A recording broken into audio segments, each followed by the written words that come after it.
Yeah. Submitted for your approval, we are going to learn about the prolific writer and all-around brilliant guy, Rod Serling. Hey guys, welcome. This is magician Chuck Caputo, and we're going to talk about none other than Rod Serling. I mean, this guy was pure magic. Sherry, I have the utmost respect for this gentleman, and look at this. He really is magic. Whoa.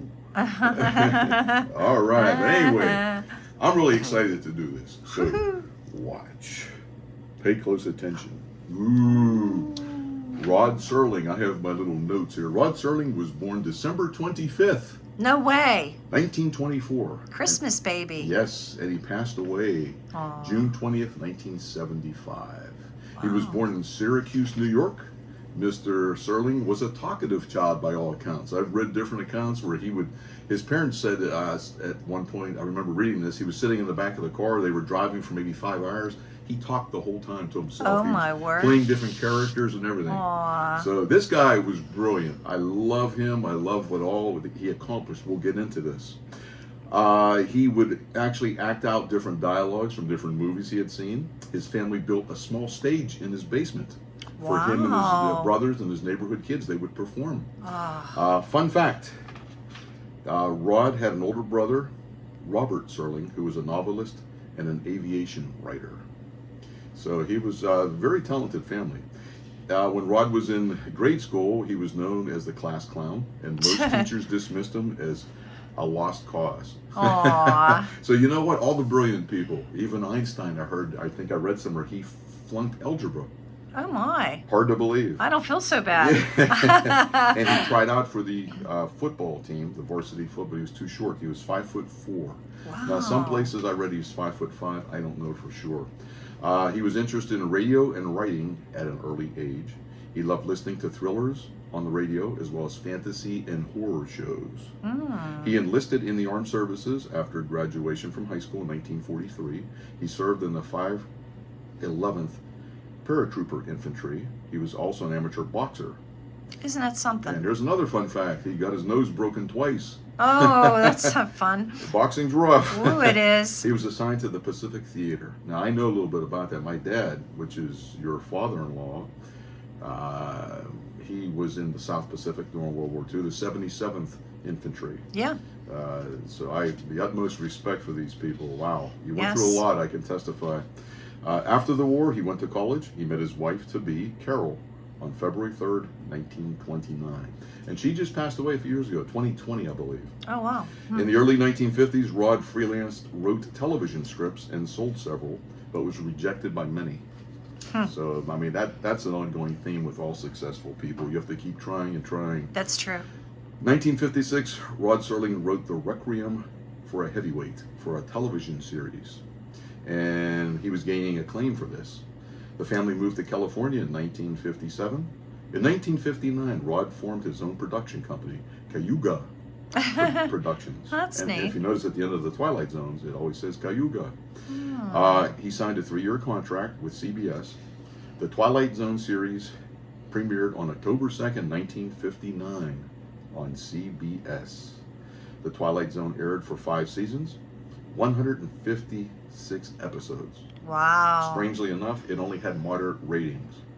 After it went off the air, that's when it shot into mega stardom. Isn't that something? Yes. Wow. And I believe that, let's see here, Rod Serling wrote roughly 65, maybe 67% of the episodes, which is quite a bit. Yeah.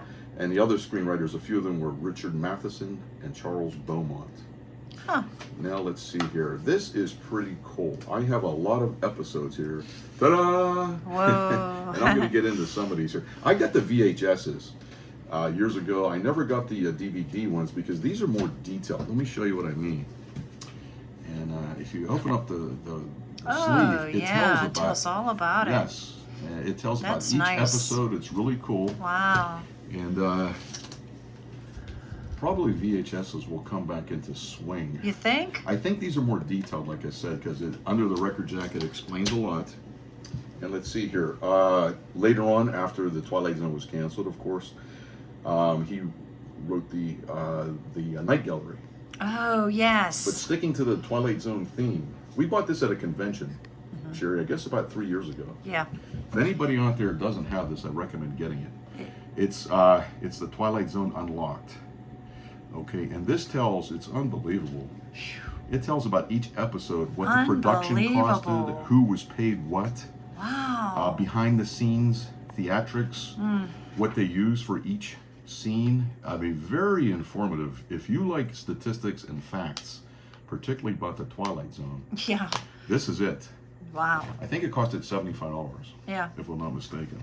Let me see how many pages are in here roughly. I know it's a lot. And it's small print too.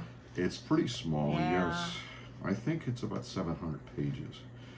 It's so long, it's not even Yeah. funny. This is, let's see, 687. Yes, it goes Yeah. about 750. Okay. About 750 pages. And then, like I said, he got into Night Gallery. And I also love the Night Gallery. This was fantastic. Now this, I bought somewhere, and they are the DVDs. This is the complete, and they were fantastic. I mean, we had a lot of horror in there, comedy, thriller. It was just brilliant. The Night Gallery was canceled in 1973.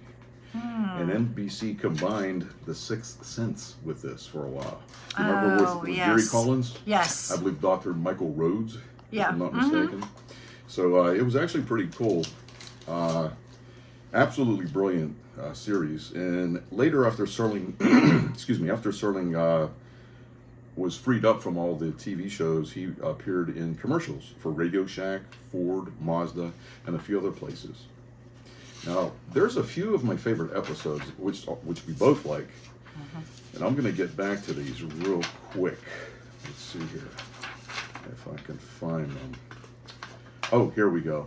Yes, our favorite episodes, probably, we're on the same page with this, Sherry. Nick of Time Yes. with William Shatner. There was two William Shatner Yeah, I like both of those episodes. too. Yeah, Actually. the one was the creature, the gremlin on the wing. Yes, I love that one too. Well, this Nick of Time, they were in a little diner. Yes. And they were obsessed. He was obsessed. He put the coin in and it kept telling his fortune. I love The Midnight Sun also with Lois Nettleton. That was where it was just always hot. One of the episodes that blew my mind, I cannot believe it, was The Lonely with Jack Warden. He was a prisoner and he was living on an asteroid. That was his sentence. But then the judge declared, oh, well, that's inhumane. So they took that away from him. And there was a female robot that they gave him, and remember they ended up shooting her, and all these gears and sprockets came out.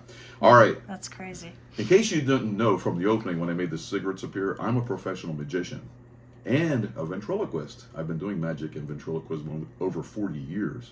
And I actually credit Rod Serling for a lot of the thinking process because I invent a lot of my own magic tricks. There's two episodes of The Twilight Zone where a ventriloquist dummy was used.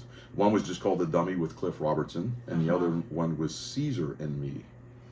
And they were both with the same ventriloquist dummy. Oh, okay. Yeah, so it was actually kind of cool. And yeah, so I combine magic and ventriloquism with different things.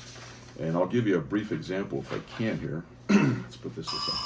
Oh, there we Hey, go. who's that? I don't know. Let's take a look. Let's see what we have here. Hello. How you doing? Well, I'm in the middle of talking about Rod Serling. I love him. He was a great guy. Yes, he was a great guy. But listen, we're in the middle of filming, so if I could talk to you a little later. All right, talk to you later. Bye. All right. That's the distant voice. Yeah, I like that. And I've done that many, many years on stage. And I also use a ventriloquist dummy. And just to give you a little bit of magic, a chapeau. Woohoo! We have to have a little bit of magic with this because Rod Serling was such a cool guy. And then I'll tell you how everything ended in a moment. We have a pack of cards here, Sherry. If I was to pass my hand over it, we got a beautiful fan. Beautiful. Now watch. I'd like you to verify there's nothing here, nothing there, and nothing there. Oh, yeah.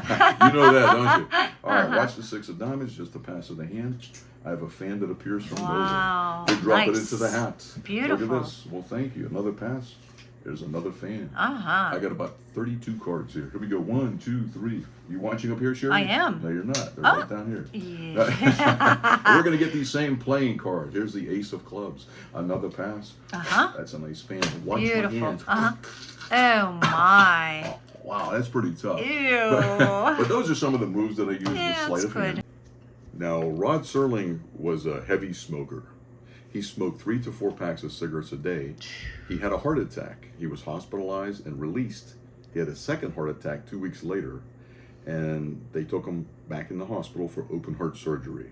That was risky at the time. Right. And he had a third heart attack on the operating table, and he died 2 days later. He was only 50 years old. 1975, I believe. One quick amazing fact. Rod Serling co-wrote the screenplay of the 1968 Planet of the Apes film. That blew my mind also, Wow. because such an amazing concept. So there you go, just a synopsis of a brilliant man. I love this man. He is a creative genius. Thanks for stopping by, folks.